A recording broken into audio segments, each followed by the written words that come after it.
Hi friends, welcome to Anu AB happy family. Happy Sunday எல்லாருக்கும். இன்றைக்கி பார்த்தீங்கன்னா சமையல் ரொம்ப சிம்பிளாக முடிச்சிட்டேன். நேற்று மீன் வாங்கினேன். ஸோ அது மேரினேட் பண்ணி மசாலாலாம் போட்டு ஃப்ரீசரில் வச்சுட்டேன். அதனால் இன்றைக்கி வேலையே இல்லை.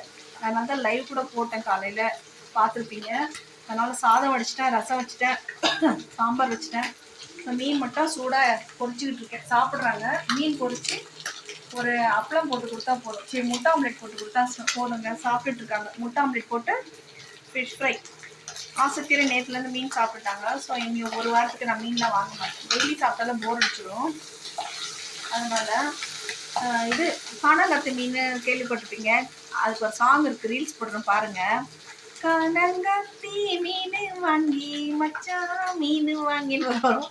அதான் ரீல்ஸ் போட போகிறேன். இதை வறுக்கிறத வீடியோ எடுத்துட்டேன். அப்புறம் மற்ற இது நெத்திலி மீன் பிடிக்குமா? நெத்திலி மீன் ஃப்ரை பண்ணால் சூப்பராக இருக்குங்க. பிஸ்கெட் மாதிரி இருக்குது. ரொம்ப பிடிச்சிருக்கு எனக்கு.